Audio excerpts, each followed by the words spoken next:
Kita semua tahu bahwa harta SDA sumber daya alam kita yang namanya nikel dikeduk habis-habisan untuk membuat Tiongkok jadi raja baterai dunia, yang mana harta kita bisa habis tanpa memberikan keuntungan ke bangsa dan negara. Apa buktinya kalau nikel yang dikeduk itu tidak memberikan keuntungan? Buktinya kita saat ini masih cari hutangan bernegaranya. Bisik-bisik di sana-sini di warung kopi sudah jadi pembicaraan umum, namun pejabat yang melindungi perampokan tambang nikel itu terlalu kuat. Jadi tetap saja pengadukan terjadi dan pengiriman dilakukan besar-besaran tanpa kita tahu isinya apa yang dikirim tadi. Mau litium, fero besinya, apapun yang nempel ikutan yang jauh lebih berharga dari nikel, kita tidak tahu. Orang pejabatnya semua baru semua, bernegaranya mana ngerti sih beginian. Kita ilustrasikan. Kalau Anda pedagang, Anda mau beli barang pasti semurah-murahnya. Ingat ya, Tiongkok itu platform berpikirnya adalah pedagang. Jadi kalau beli sesuatu, selain minta harga murah, pasti minta bonus yang banyak. Dalam dunia tambang, pengedukan bahan baku ada di dalamnya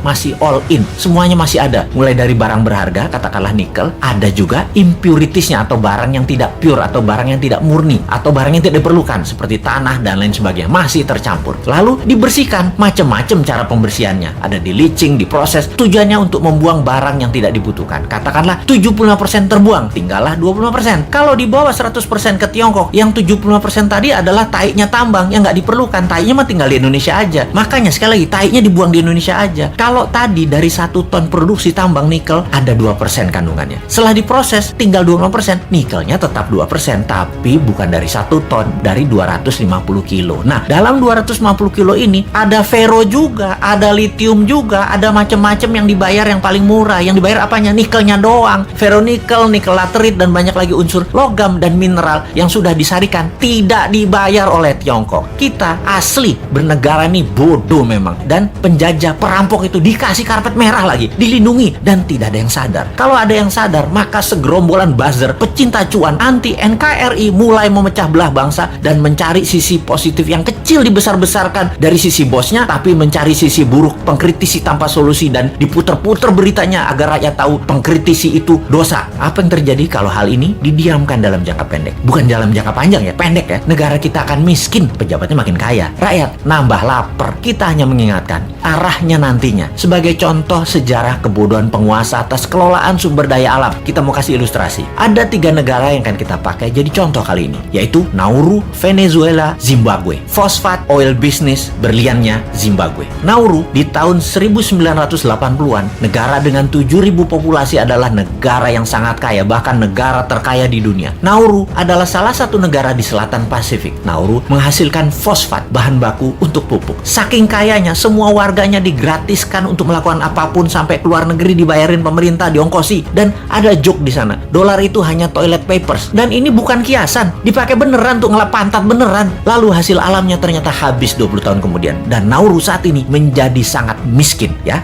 Itulah cerita sederhananya. Venezuela dimanja dengan 95% minyak dan gasnya yang diekspor, membuat negara ini menjadi negara petrodolar. Begitu harga minyak anjlok dan uang hasil ekspor tadi hanya buat foya-foya, bukan untuk membangun sektor lain, Venezuela hyperinflasi dan menjadi negara miskin sekarang. Saat ini ketika harga minyak naik, Venezuela sudah tidak bisa produksi lagi dan tidak ada negara mau beli minyak dari Venezuela. Jadilah Venezuela negara paria, negara setengah gagal. Terakhir, Zimbabwe, penghasil berlian. Begitu tambang berlian habis, pecah perang saudara, ambyar negara Zimbabwe yang tadinya makmur dan menjadi salah satu negara termakmur di Afrika. Kesamaan ketiganya adalah tidak bisa mengelola sumber daya alam dengan baik, dijual murah, dikeduk asing, dilindungi pejabat yang berkuasa pada saat itu. Semoga kita bukan jadi negara yang keempat. Uang pinter semua kok pejabatnya, gak mungkin lah ditipu Tiongkok. Emangnya kayak Bosman, bodoh beneran.